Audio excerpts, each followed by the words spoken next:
You've heard me say right now in our country that we've got issues, and on the short list is how it feels like so many people have simply forgotten how to treat one another with dignity and respect, abandoning what it means to be a good neighbor, citizen, and hero in their own life. And what is even more frightening is that we have a generation of many young adults that don't truly understand responsibility, hard work, or real sacrifice. What we need is a lesson on how to restore the values and identity that this country and the Western world were built on. Now, my guest tonight has a few ideas on how to do just that. Dr. Jordan Peterson is a best-selling author, a clinical psychologist whose podcast frequently tops the charts in the education category. His international lecture tour has sold out more than 400 venues. In his new book, We Who Wrestle with God, Perceptions of the Divine, Dr. Peterson guides readers through the ancient foundational stories of the Western world. While doing so, he analyzes the biblical accounts of rebellion, sacrifice, suffering, and triumph that stabilize, inspire, and unite us culturally and psychologically. Now, Dr. Peterson, first, congratulations. I'm proud to call you friend, and I'm proud of this book that you've done. And you believe this book can truly change people's lives, and that's a bold statement. Well, I don't think it's bold if you consider the source of what it's analyzing. I mean, the stories that I'm dealing with in this book have changed individual lives and societies for literally for thousands of years. What I'm attempting to do, or doing perhaps, is bringing new life to old tales and making them immediately understandable and practically understandable. But the power of that is in the stories. And as you said in your introduction, to unite us and give us direction psychologically and socially. That is what a story does. Certainly, the story of our own lives does that for us personally, especially if the story is oriented properly. And then the stories that we share, they define our culture, and they do, literally, they are what unite us socially. And so I'm trying to, in this book, I'm explaining that. The most important element of the explanation likely is that a description of the structure that does unite us psychologically and socially and give us direction, that description is a story. That's what a story is. That's why they're so compelling to us and why they're so important. We both believe in facts, empirical, replicatable studies, evidence-based treatment, and therapies. We're both very dedicated to that, but empirical facts, without a story to put them into context, without a story that people can relate to and wrap their arms around, concepts just, we don't even remember them. They just kind of evaporate without a story. That indicates a number of things. It indicates, first, that our memories themselves are structured as stories. And so if you encounter a fact that isn't relevant, that you don't care about, you don't remember it because there's no place to put it. Our memories are structured in a narrative manner, which is why, for example, when someone asks you what you've done during the day, or they ask you to tell you about their life, then you tell a story, because that's how your memory is structured. And then you alluded to this as well, is there's an indefinite number of facts. There's as many facts as there are things or combinations of things. And most of those aren't relevant. We don't care about them. They're not related to our lives or even to each other. The structure that makes a fact important and that relates it to other facts in a meaningful way, that is a story. When you go to a movie and you watch the hero pursue his adventure, what you're seeing through his eyes are the relevant facts of his world. And that's what the story lays out. And so the empiricists, the scientific types, let's say, the pure scientists who believe that we only move through the world in consequence of our knowledge of facts, didn't wrestle with the fact that you have to prioritize. Everything you do is a prioritization. Every directional movement of your eyes is prioritization with regards to what's important. It's all a reflection of the story that you inhabit. And so once you understand that the story is irreplaceable and that you see the world through a story, the only question that emerges is what's the appropriate story? And I analyze that in detail in this book. Oh, yes, you do. And you've got my mind racing. We have so much to discuss. I don't want to keep the audience out of this, Let's go downstairs and dive into this. Great. All right, Looking let's do forward it. to it.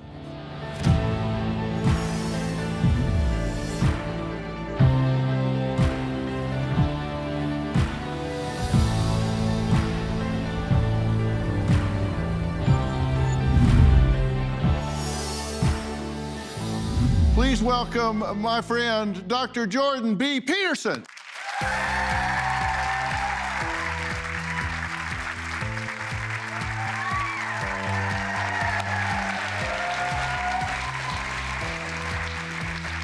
Thank you, thank you. Well, you have some fans in the room. Well, that's nice. I'm very glad to hear that. Let's just jump right into this. You've written a book entitled We Who Wrestle with God, Perceptions of the Divine, which we're seeing here. So I always grew up, as I'm sure you had people trying to program you this way. I rejected it. You obviously rejected it. That said science and religion were inextricably oppositional, just that there was no way to reconcile the scientific model with religion, because faith, you can't come up with an empirical proof of faith, and so they were just seen as, you can't reconcile those two. How did you reconcile that supposed conflict? Well, I would say I'm still doing that. It's a very tricky thing to negotiate, which is why that claim has existed, let's say, for 300 or 400 years. There has been many very significant scientists who rejected that claim. So the greatest developmental psychologist, child psychologist of the 20th century, a man named Jean Piaget, he started to become a developmental psychologist because he wanted to understand how children built their models of the world, because he wanted to understand how we understand things, and he wanted to reconcile the difference between science and religion. Piaget cracked the problem to a great degree. He partly did that by showing that there's a finite number of stable ways that people can interact with one another, that they will continue voluntarily, that improve. So imagine that's a good definition of a friendship. The way to establish a friendship if you're a child is that you play a game with another child. Now, during the game, you have to let the other child take a turn and maybe even have a hand in deciding what the game is going to be. So you both have to want to play, okay? Then you have to play in a way that makes the other person happy to play with you. Okay, if you do that, then they're going to want to play with you repeatedly. Okay, now you have a friend. Okay, so now you see that, and that's a social community. That's like the basis of social community, that friendship. And that's voluntary engagement in a voluntarily chosen game. Now, if it's a really good game and a really good friendship, it improves as you play it, which is what you'd hope for in a marriage. Now, imagine that there's a very small number of ways that you can interact with someone else that's game-like, so you're both playing, so that you want to continue it voluntarily, you'll work for that. That improves across time. And then imagine you have to add to that the fact that you could bring more people into the game. Okay. The description of that game is the aim of the religious enterprise. Right. How do you treat someone else? Well, so here's a religious injunction. You treat other people, including even your enemies, perhaps, as if they had the same value as you, assuming that you also have value, right? You're made in the image of God, let's say. You have intrinsic value. Other people do too, and it's equivalent to yours. Well, that's one of the rules for this game. Now, you might say, well, I don't believe that. It's like, okay, try playing a game that doesn't have that as a rule. So your rule might be, I'm going to get what I can take from you, right? That's a psychopathic game. And you can play that game for a short period of time with people, and you can get some of what you want. But as soon as people figure out who you are, they run away. This is why Cain, in the story of Cain and Abel, Cain has got this psychopathic element. He ends up as a wanderer in the land of Nod. Okay, he's a wanderer because who wants to play with him? He's bitter and resentful. So he has to wander like a criminal in search of new victims. And he's in the land of Nod. You know, that's where children go when they sleep. Well, if you're unconscious enough that you take advantage of other people, then you're existing in a state of, what would you say, self-induced sleep. Yeah, so he's a criminal wanderer in the land of unconsciousness. It's like that's the alternative game, no one's going to play that game with you. You're not even going to play the game with yourself for any length of time. Like the game of power, the reason the game of power is wrong is because it collapses under its own weight as it proceeds. And so there's a very finite number of ways that you can treat people that work. And you might think if you're really good at it, not only are people your friends, but they're lining up to be your friends. And so that's what you do with your kids when you try to teach them to be a good sport instead of winning. Because you're trying to teach them to win the game of having people want to play with them instead of the game of winning this, this particular game. Yeah, and you quote Luke 6:31 then, which everybody knows is the golden rule, which is not sociopathic or psychopathic, and it doesn't exclude competitiveness either. Definitely not. So it says, what you would want other men to do to you, you should do to them. It's like, well, you hear the unwise, hypothetically hyper-compassionate type saying, we shouldn't have competition in games. It's like, you want competition in your marriage of the right sort. It's like, Eve means something like, what would you say, viable contender. The name Eve means worthy adversary in play. That's a good way of thinking about it. Your partner in your marriage, you can think about that as a long-term game, is someone you want to contend with, right? You don't want them to be a pushover. You want them to encourage you in your best. If you're playing a game with someone, pick up basketball one-on-one. You don't want to play with someone you can just demolish. You want to play with someone who's maybe a little better than you, because then you get better as you play. You want that competition built in. And when you say you should treat people like you'd want to treat them, you have to think about, well, how would you want to be treated if you were treated the way that would be best for you? Well, you don't want people to excuse every stupid thing you do. You want people to hold you accountable and to keep you on the straight and narrow and to encourage you when you're doing difficult things. And like that's that reciprocal love. It's not being nice to other people. It's way more complicated and sophisticated than that. And some of that is that competition. Sure, it sharpens you. Definitely, yeah. And you want to be sharp because there's things you're going to have to cut through. Yeah, because if you're not challenged, if they don't hold you to some standard, you become a slug. You also have no respect for them. That's why those societies degenerate into hell. And it really is hell. For all intents and purposes, it's hell. And you might think, well, is hell eternal? Poor sleep affects more than just energy. It impacts focus, mood, and overall health. If you've struggled with falling asleep or staying asleep or found other sleep aids ineffective, Beam's Dream Powder could be your solution. Dream Powder is a healthy, science-backed hot cocoa for better sleep made with natural ingredients like reishi, magnesium, L-theanine, apigenin, and melatonin to help you fall asleep faster, stay asleep longer, and wake up refreshed. Unlike other sleep aids, Dream doesn't cause next-day grogginess. It's delicious, guilt-free, and available in flavors like sea salt caramel, brownie batter, and cinnamon cocoa, with just 15 calories and 0 grams of sugar per serving. If you want to try Beam's best-selling Dream Powder, get up to 40% off for a limited time when you go to shopbeam.com/Dr. Phil and use code Dr. Phil at checkout. That's shopbeam.com/Dr. Phil and use code Dr. Phil for up to 40% off. We who wrestle with God, perceptions of the divine.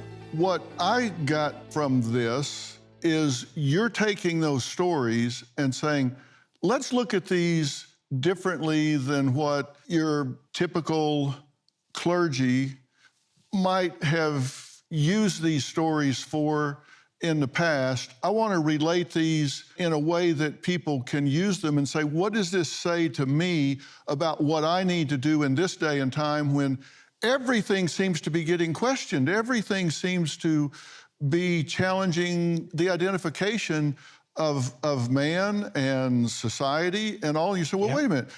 Let's find some constants. Let's go back and look at what has held across centuries and centuries and see if those lessons hold, and they seem to hold. Well, one way of contemplating the fact of the biblical stories, let's say, is to understand that those are the stories that have survived for millennia.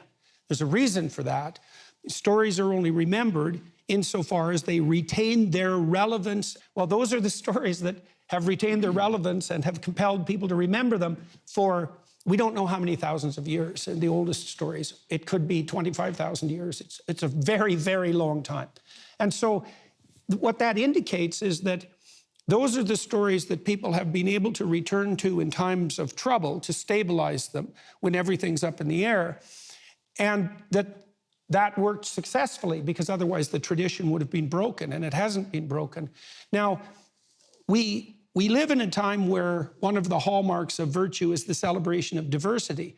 Now, the problem with diversity as such is that diversity can mean plenty and it can mean opportunity, but it can also mean confusion and chaos. And so an accidental and careless diversity means the disintegration of everything, including your own psyche, into warring elements. You need a unity, because a unity unites, right? And if you're not united within yourself, then you're a house divided against itself, and a house divided against itself necessarily falls. That's true individually and it's true socially. So in the opening sequence of Genesis, which describes the origin of being, right? The beginning of the world. It describes more than that. It describes how the world was created, is created, and forever will be created. It spans time. And there's an insistence in that text that the word, so the words you use, the word itself, if it is properly spoken, which means to be spoken in alliance with the truth and motivated by what's highest, if you speak in that manner, if you use your words in that manner, then you're part of the process that makes possibility into the order that's good. Now, you know that deeply, because you know that if you operate within your family and you tell your children and your wife or your husband the truth, then if you have the courage to do that, then you have the possibility of setting things straight and establishing a firm foundation. Well, that's part of the manner in which you reflect the image of God. The idea is that human beings are reflections of the image of God. That's what makes us valuable. Well, why? Because we partake in the process of ongoing creation by utilizing our language, for example, in the service of what's good and what's true. And that's right. It's exactly 100% right. Now, part of the reason that you have rights in the United States and Western cultures in general is because we're part of the tradition that insists that every person has that quality. Everyone has something vital to bring into the world that's unique, that the world is less without that contribution. And you make that contribution with your allegiance to the truth. You need to understand that. You can see how that's practically relevant. It's like, well, why tell the truth? Because the world degenerates into chaotic hell if you don't. And that's exactly right. We know, for example, in totalitarian states, which you could think of as the opposite of free and well-constituted Western societies, let's say, in a totalitarian state, everyone lies about everything to themselves and everyone else 100% of the time. And that's why those societies degenerate into hell. And it really is hell. For all intents and purposes, it's hell. And you might think, well, is hell eternal? It's like, if you're in hell, you're going to think it's eternal, at least. I mean, you've been in situations where you've suffered stupidly and pointlessly, and maybe in the consequence of your own foolishness. That's a good definition of hell. Yeah. By the way, this is what it's like going to dinner with Jordan. That's why he's slim and I'm not. Because while we're at dinner, I'm eating and he's preaching and going on. I don't even remember what I asked him. You asked me about the relevance of the story, why they're still relevant. There was something in there.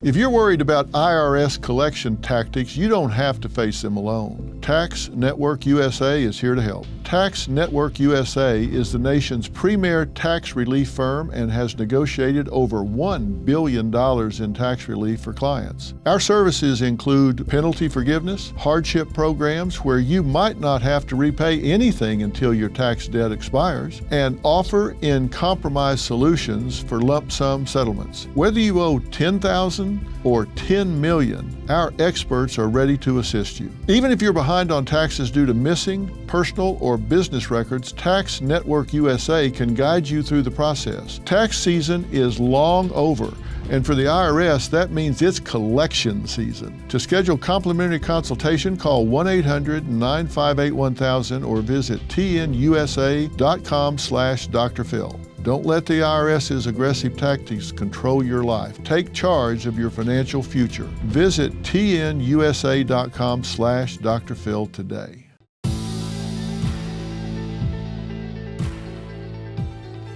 One of the things that people will get out of this book, which is amazing, by the way, the book is great, and you can put it down for a second and walk away, which you'll need to do because it's very thought-provoking, and it will cause you to really write things down and think about them. But if we think back through our lives, and maybe I'm just boring, but I bet for most people, a lot of our lives are wallpaper.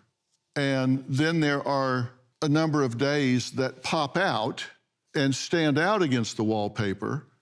And those are the stories that we remember. And that's the same way you're talking about here. There are stories that you've identified that have this commonality to them, that this relatability to them, that you think will really challenge people to evaluate where they are and how they're spending their lives. Here you go. Well, the pop-out idea is dead on the money. So I'll give you an example of how that relates to these biblical stories. There are important times in your life where something of significance has occurred. So we tell stories about the important episodes of our life because they make themselves manifest to us as significant, and they'll capture the interest of other people. So there's something there that matters deeply. That's what happens to Moses in the desert when he encounters the burning bush. So Moses is just going about his business as a shepherd. He's run away from Egypt at that point, despite being an aristocrat, and he's taken on a relatively lowly life, although an adult life, as a shepherd, a guardian of the vulnerable, a protector against predators. It's a hard job being a shepherd. He has to be out on his own, taking care of himself and his flock. He's married and he's got some responsibility, but he's an ordinary person at this point, and he's out in the desert and he's near a mountain because enlightenment occurs near a mountain, and he sees something that glimmers to him and beckons. Okay, this happens to all of us, as you're doing your ordinary things and something captures your attention or your imagination. The question is, what is that? Now, you can ignore that. Maybe you'd ignore that if you wanted to stay with the wallpaper. You want to stay in your rut. Or you could go off the beaten path and you could investigate. And that's what Moses does. And he sees this tree that's burning. That's a symbol of life itself, because a tree is alive. A tree is a symbol of life. And everything alive metabolizes, and that's a kind of flame.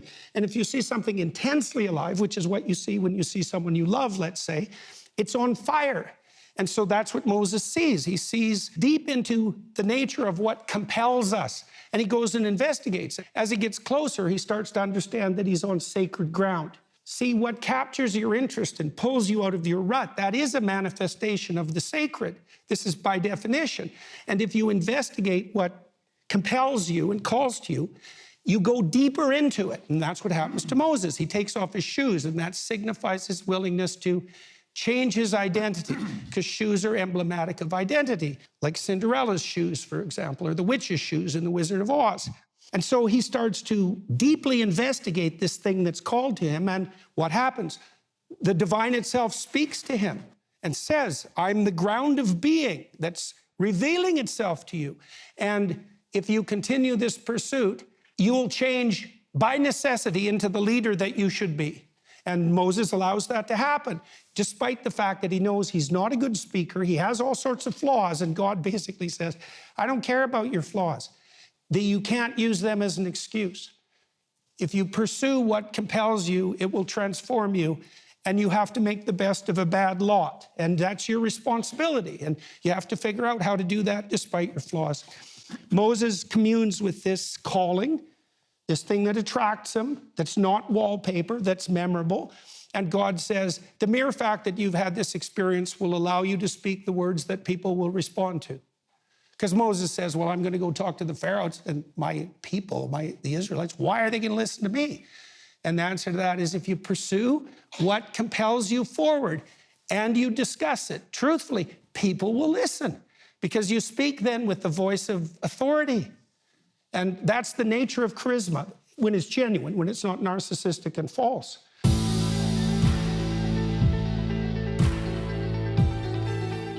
You know, my dad used to say, Christmas is when people who don't know each other all that well get together in a space that is too small to spend too much time together. Dr. Phil here with your Mental Health Moment, Holiday Edition, brought to you by my good friends at Michael's. Your one-stop holiday shop to make the season bright. With everything you need to create a joyful holiday ambiance for every style, space, and budget. Now, some people love having their entire extended family sleep under the same roof for the holidays. But if you don't like sleeping on a sofa and sharing a bathroom with your 12th second cousins, getting a hotel or motel room nearby just might be worth its weight in gold.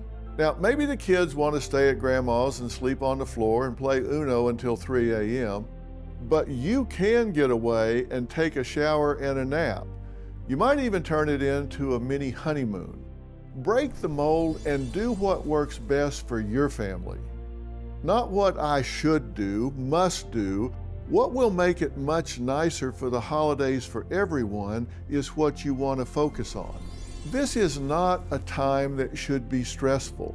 This is a time for common sense and saying, hey, what really works? And maybe what really works is not what's always been done. It's what works for your family and your situation. And sometimes that means taking a step back and not being quite so intensively together. Thanks again to Michael's for ensuring that holiday enthusiasts and last-minute shoppers can find what they need when they need it. In stores and online at michaels.com.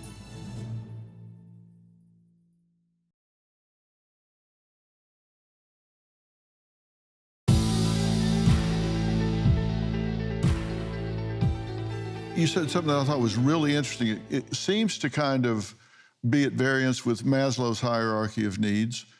You say one of the keys in the Book of Abraham, because the Book of Abraham details out the meaningful pathway of life, isn't security, safety, hedonic self-gratification, any of that, which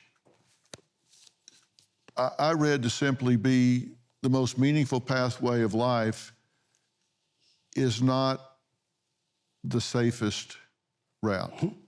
You got to get out of your comfort zone. You've got to challenge yourself. Talk about that. Well, you might think about that as a flaw in consumerist capitalism and socialism equally. Like, you might think, well, you'd be happy if your needs were met. Well, no. The state of having your needs met is the state an infant is in when it decides to go to sleep, right? There's nothing to do. You're not built for hedonic gratification so that there's nothing left to strive for. Dostoevsky figured this out in the mid-1800s when he was criticizing like a socialist utopianism, because he said that if you just gave people everything they want, the first thing they would do is they just break everything into pieces so that something interesting would happen. We're not built for comfort, and that's good because life isn't comfortable. So if we're built for comfort, we're in real trouble. We're built for adventure, and on adventure, that's dancing playfully on the edge. And you might say, well, why? It's, well, because that's where you make yourself more than you are, and you can contend with the challenges of life. Like, you don't want your child to sit around doing nothing on the couch because all their needs are met. It's like you're gonna say, it's like, what are you doing sitting on the couch there? It's like, get out there and what? And do something. Have some fun, make some friends, take some risks, like intelligently. And then when you see your child pushing himself or herself beyond their current limits, if you're a parent that loves them at all, you're thrilled about that. It's not because they're safe. It's the same with your partner, your husband or your wife. You want to see them on the edge, transforming into the person that you love, because when you love them, you see what they could be, right? That's the nature of love, is to see that. So you're not trying to shelter and protect. I mean, sometimes that's necessary if people are sick or they're old or they're hurt in some way and they need to be cared for in some manner that puts them back on their feet. But our life is adventure. That's why when we go to see movies, we don't go watch people eat. You know, we don't watch people sleep because they're comfortable or be warm. We watch them go do dangerous, exciting, challenging things in a way that's romantic and adventurous, and that's life. That's one of the things that worries me right now is we do seem to have a generation that has been raised by concierge parents who do want their kids to be safe on the couch, staring at a screen, instead of getting out and experiencing life, observing themselves overcome obstacles, observing themselves master their environment, attributing to themselves the ability to do certain things and forming a self-image and self-esteem and attributing to themselves the ability to do that. And so much of what's happening right now is so wrong because the job of parenting is to prepare children for the next level of life, and that's not happening in so many homes right now with parents that are overprotecting children. I saw it during COVID with parents going around with these bleach wipes, wiping everything down, and I said, you're compromising their immune system. When they get back out, we're going to have the worst cold and flu season you've ever seen because they kept them in a bubble. Exposed enough. Exactly. Yeah. And we need kids to get out and try things. Well, so one of the things you do see in the course of the biblical stories is that there are times when the Israelites have a society of plenty, which is what we have now. And there are different moral challenges in a society of plenty than in a society of privation, right? Like a pioneer society where you're struggling just for the basics of life. There are moral temptations that come along with a life of plenty, and one of them is what? Obese slothfulness, let's say, a lazy, obese, terrified slothfulness. It's like every minor impediment becomes exaggerated neurotically. I mean, if you have to have a problem, you'd probably want to have the problem of abundance rather than the problem of privation. But the problem of abundance is a problem. If you're wealthy, it's hard to deprive your children optimally, right? Because your child can come to you and say, can I have this? And you could say yes, and you could just purchase it, and it would make no material difference to you, assuming you're at a certain level of wealth. Obviously, that's not good for your child, but you have to figure that out. You know, in a society where there's privation, the challenges are just right there. In a society that's abundant, the challenges have to be taken on voluntarily. And we haven't had a society of abundance for very long, and we don't exactly know how to do that. And so we fall prey to mistakes like overprotecting our children, even though there's less for them to worry about than there ever has been in any real practical way. You know, so these are real problems. This is something that I felt strongly about because in America, for example, I think our educational system is collapsing. We're sliding down the international scale. We don't teach people about this kind of thing. And by the way, as an aside, we don't teach people how to think and feel and self-motivate in Negotiate. School. Exactly. We teach them reading, writing, arithmetic, but not very well. You are passionate enough about this that you started an entire academy, Peterson Academy, where you're bringing in the top minds around the world to teach about essential elements of being, how to be the best that you can be who you are. And it really ties in with a lot of the passion that you have behind this book. We started Peterson Academy about 2 months ago, and I'd been planning it with my daughter and my family for a long time before that. And I'm in a fortunate position, partly because of my podcast and partly because of my academic connections. I've met many great professors and speakers all over the world. And so I've been able to invite them to lecture for us, and the vast majority of them have agreed to do that. And so we've found the best lectures in the world, and we've filmed them in a more professional manner than anyone else has ever by a lot. Like, the production quality is extremely high. We've used artificial intelligence illustrations to fill in the back walls to illustrate what they're discussing. And we've offered the people that we've invited an open field for their lectures. They can lecture on whatever they want. Like, my offer to them is, I picked you because I think you're great. I'm going to get out of your way. You can lecture in whatever way you want about exactly what you think is most important and that you find most compelling. And so that's a pretty good offer for the professors, because it's hard to do that in a university, the administrative constraints. And so we have about 30 courses online already. We're going to release 4 a month starting in January. We can offer an elite class education that's traditionally grounded. A lot of the people that are lecturing are people whose ideas I've relied on to flesh out the concepts that I'm developing in this book. So a number of them, John Vervaeke is a good example. He's a cognitive scientist from the University of Toronto. He's on the cutting edge of neuroscience conceptualization. Jonathan Pageau is a very, very deep religious thinker. He's lecturing for us. So the lecture series itself, comprehensively defined, is all the people lecturing are on the cutting edge of their disciplines. And so that's extremely exciting. And we think we can offer degree equivalent education for 95% reduction in cost with a 10 times improvement in quality. So that's a pretty good deal. We have 40,000 students already. We've only been going for about a month and a half. And so soon we'll have translation so that we can make this available to everybody. And my daughter, Michaela, and her team, man, they've done a bang-up job on the production quality. Everything about your messaging is positive, challenging, optimistic. Realistic. Very realistic, which is the challenging part. I mean, people have to be real with themselves. And you talk about the fact that if you're not a hero in your own life, then you've missed the whole point of existence. Who wants to be a passenger? And, you know, I talk about the fact for years that, for example, there's going to be one Jordan B. Peterson in this world ever in the history of mankind. Somebody may share. Well. It may seem like there's more, but people may share the name, but there's only going to be one you. So what are you going to do with that? If you don't star in your own life, who wants to be a bit player in their own life? And you challenge people to do that. Well, that's what Pinocchio is at the beginning of his adventure, right? Because he has these strings and invisible forces are pulling on him from behind the scenes. And you don't want to be that. You don't want to be the puppet of invisible forces operating behind the scenes. And that is what you are unless you're playing this role in your own life. Now, what we should point out, this is very important, is that being the adventurer of your own journey isn't the same as being like a self-centered narcissist. Those aren't the same thing, because the proper adventure is one of responsible sacrifice, right? That's a key message in this book. It's like, we live in a story.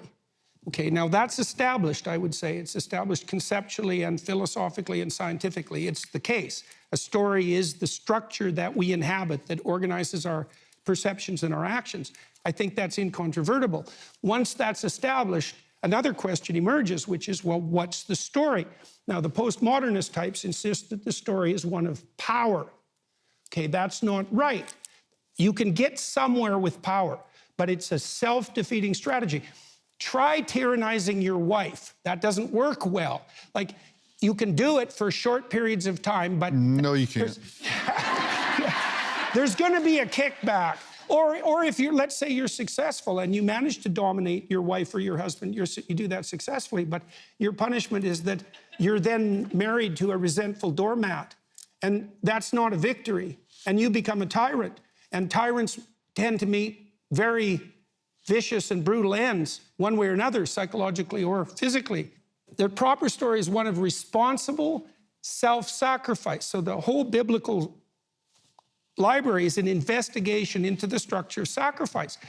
So what does that mean, and why should you be happy about that? Well, obviously you have to sacrifice if you want to be part of a community, because a community is the sacrifice of individuality to the community, right? If it's all about you, well, no one's going to want to be around you.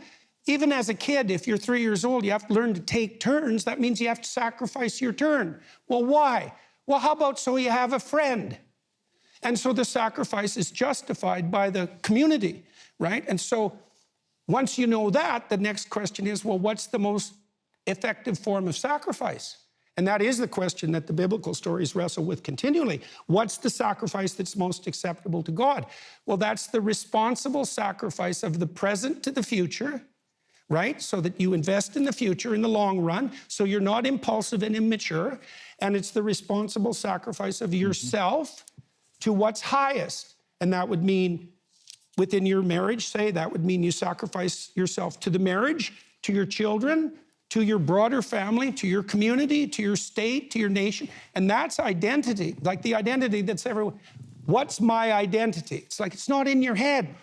Your identity is your relationship with all these higher order structures. And you want to sacrifice yourself voluntarily to that so that you exist in harmony with your wife, with your kids, with your extended family, with your community. And that requires responsibility.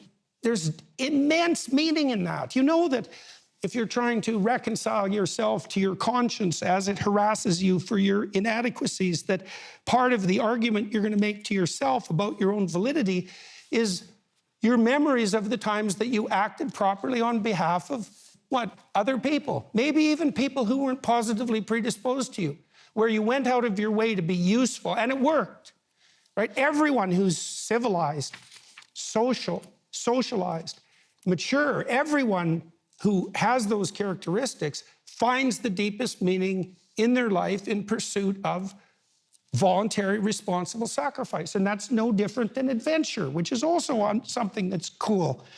You've been a dishwasher, a short order cook, a beekeeper, a tow truck driver, a gas jockey, a bartender, a plywood mill laborer, and a railroad line worker. Yeah. What did you think about while you were doing those jobs? Oh, that's a good question. Yeah. Well, on the rail line, so this was in southern Saskatchewan when I was about 18, I had this job. I was a peanut pounder, and what I did was when the rails were being laid, there are metal plates that go on the ties that the rails fit in. Yeah. There's a hole through the plates, and you put in these wooden pegs to hold the plate in place so the people who pound the spikes can pound the spikes in the plates. The guy in front of me who was on a machine would drop the little wooden peg into a hole, and then I'd pound it in. And I was doing that like 16 hours a day on the prairie. And so that didn't require a lot of thought. It was pretty automatic. And so I had like 16 hours a day to think. And so I was thinking about many of the things that we're talking about today. So I spent a lot of time on that rail crew. I had 16 hours a day to think, you know, so. Well, you used them all. One of the things that I learned, I knew that you find the adventure of your life in part by looking for what calls to you, right? What attracts your interest, what compels you. And that's elaborated quite thoroughly in the biblical stories. But the other definition of God that emerges continually is God as conscience. And so you could say, well, where do you find your purpose in the land of abundance? And the answer is, well, you look at what calls to you and compels your interest and excites you and fills you with enthusiasm, which etymologically means to be filled with the Spirit of God, to be enthusiastic. Theos is Deos. And you look at what bothers your conscience, right? Remember in the Pinocchio story when Pinocchio is trying to shed his strings because he's being pulled every which way by forces behind the scenes. He has a conscience, that's JC, Jiminy Cricket, who reminds him of his moral duty. And you might say, well, why would you do your moral duty? And the answer to that is, well, it's good for you because it puts you on the edge, but it's also the place where you find the responsible adventure of your life, right? We're built for weight. That's why you're supposed to hoist your cross as you walk uphill. We're built for weight, and the best weight is the one that you shoulder voluntarily. And the best weight to shoulder voluntarily is the heaviest weight you can carry and still move uphill. And so that's a hard thing to figure out when you're in the land of abundance, and in some ways everything's at your fingertips, right? And we're wrestling with that. It's a complicated thing to get straight. It's hard. You have to figure out what it means to love your child. And loving them means making them the best they can be versus the most comfortable they can be. Right. All right, well, we're out of time. The book is We Who Wrestle with God, Perceptions of the Divine, which is available everywhere books are sold. And by the way, everybody in the audience is going home with a copy. If you want more information on the Peterson Academy, you can go to petersonacademy.com. There's so much quality information about enriching your life and getting the most that you can out of it. I highly recommend and endorse it. I really do. So read the book. look at Peterson Academy. I hope you've enjoyed this conversation. I certainly have. Thanks for being here. Thanks for being my friend. Hey, man, it's a Thanks so pleasure. much. Yeah. All right, we'll see you next time.